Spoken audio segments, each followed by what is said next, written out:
Кеш жарық, менің көрермендерім. Мынау жаңа бір ата жолынан бір азамат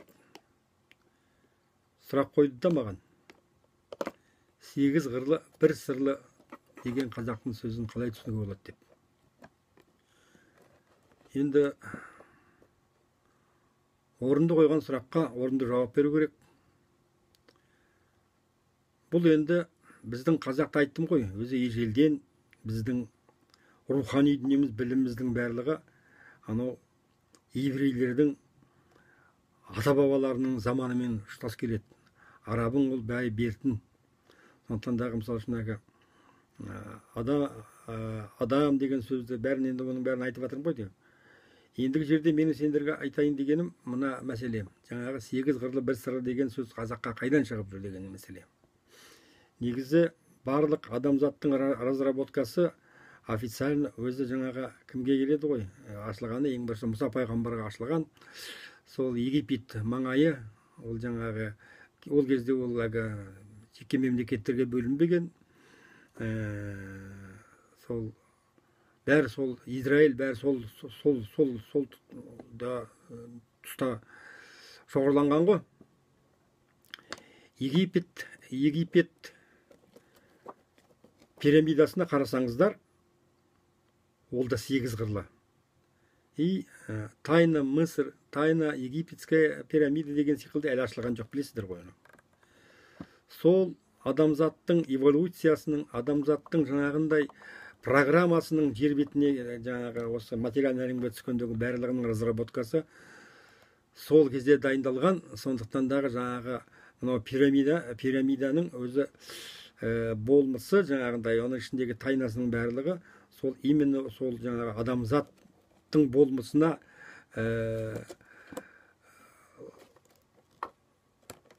нетілген, закодировать етілген. Мысалы үшін біздің қазақ соны қараңызшы, мен мәселе одағы Египеттің тайнасын ашайын деп отырғаным жоқ сендерге. Менің ашайын деп отырғаным біздің қазақ халқының даналығын. Сонда жаңағы сегіз қырлы бір сырлы дейді. Ол жаңағындай өте бір қасиетті адамдардың болмысы ол. Біз қазір, мен айттым ғой өткен видеоларда, біз космостық болмысқа ауысатын 6-шы жаңағындай заманға келдік. 5 күн жалған дүние артта қалды. Енді біз былайша айтқанда тылсым әлемге бірінші сатысына қазір өтіп тұрмыз.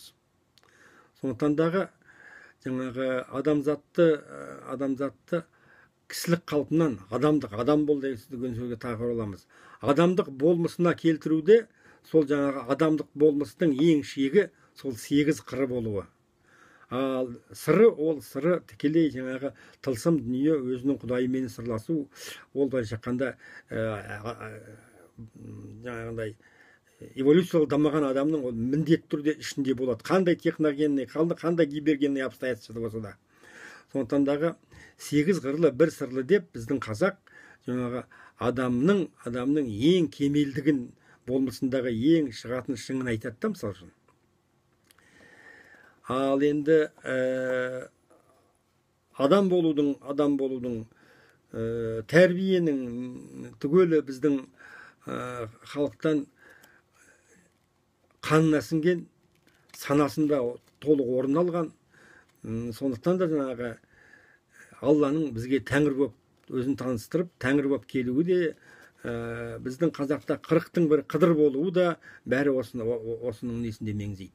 Сондықтан дағы сіздер ойламаңыздар, біз еврей халқыменен, мысалы үшін, ол да бірігетін шығармыз. Жоқ.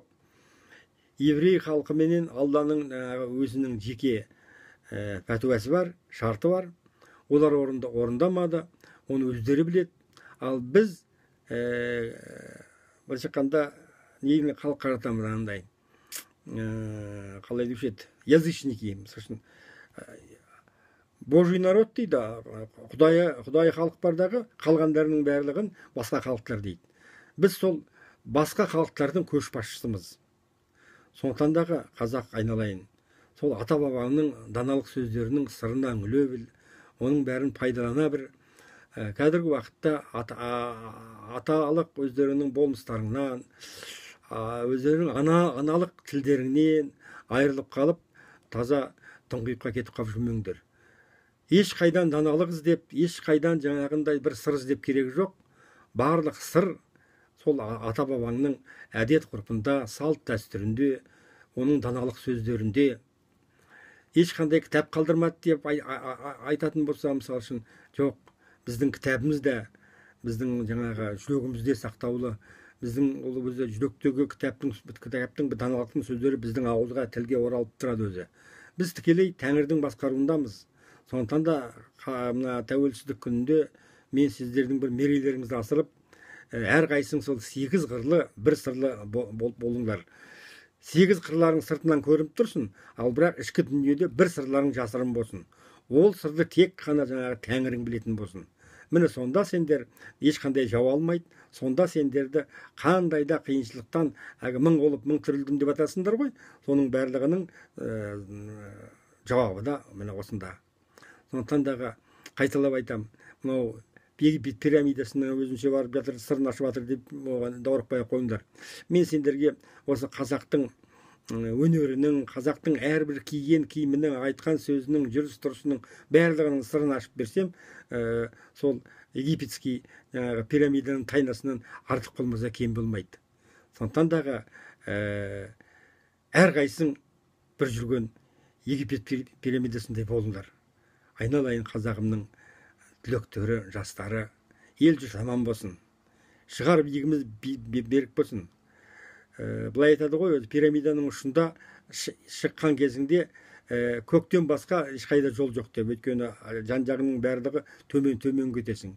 Ең ұшында, сол пирамиданың ең ұшында менің қазақ халқым болса екен деп ойлаймын. Әумин, Аллаху акбар. Я Тәңірім өзің жарылғай көр.